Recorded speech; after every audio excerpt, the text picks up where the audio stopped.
नमस्कार मंडळी, स्वागत आहे तुमचं आपल्या चॅनलमध्ये। आज बनवणार आहोत सर्वांच्या आवडीचं खरडा आणि भाकरी। आमच्याकडे खरडा बोलतात, तुमच्याकडे काय बोलतात ते नक्की सांगा। याला ठेचाही बोलतात। भाकरी करण्यासाठी तव्यामध्ये गरम पाणी केलं आणि उतवणी केली। भाकरी चांगली होण्यासाठी पीठ चांगलं मळणं गरजेचं असतं। चांगलं तळव्याच्या हाताने मस्त चांगलं पीठ मळून घेतलं आणि उंडा घेऊन भाकरी तयार केली। आमच्याकडे 2 हाताने भाकरी करतात, एका हाताने करत नाहीत। तर अशा पद्धतीने मस्त भाकरी केली। मी इथे बाजरीची भाकरी करते, तीळ लावले आहेत। तीळ लावलेली भाकरी खूप आवडते आमच्याकडे। काहींना वाटतं भाकरी करणं कठीण आहे, पण तसं तर कठीण आहेच, पण त्याला प्रॅक्टिस पण लागते। जसं आपण करत जाऊ तसं भाकरी चांगली होत जाते। मलाही आधी भाकऱ्या येत नव्हत्या, पण आता 1 नंबर बनवते।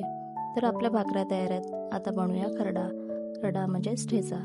मस्त मिरच्या घेतलेल्या आहेत हिरव्यागार, त्या मोडून तव्यामध्ये फक्त मिरच्या टाकून भाजून घेते। आधी अशाच डाग पडूस तोपर्यंत चांगल्या भाजल्या, मग थोडंसं तेल टाकलं, तेल टाकून भाजून घेतलं।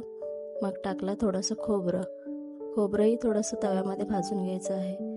मग कांदा टाकायचा, कांदा भाजायचा। कांदा भाजल्यानंतर हळूहळू एक वस्तू टाकायचे, शेंगदाणे आणि लसूण, ते देखील मी परतून घेतलेलं आहे। आता हे सर्व आपलं भाजून झालेलं आहे। आता थोडंसं पाणी शिंपडून ताट झाकून ठेवायचं आहे। आता ह्याच्यामध्ये कोथिंबीर आणि थोडंसं चवीपुरतं मीठ टाकायचं आहे। मीठ टाकून घ्यायचं आणि ह्याला बारीक करून ठेचून घ्यायचं। मिक्सरला लावलं तरी चालतं, पण खरडा म्हटलं की ठेचलेलाच खरडा छान लागतो। अशा पद्धतीने मी ठेचून घेतलेला आहे। आपली तयार आहे भाकरी आणि ठेचा, त्याचबरोबर मस्त तोंडी लावायला कांदा। कसं वाटलं नक्की सांगा।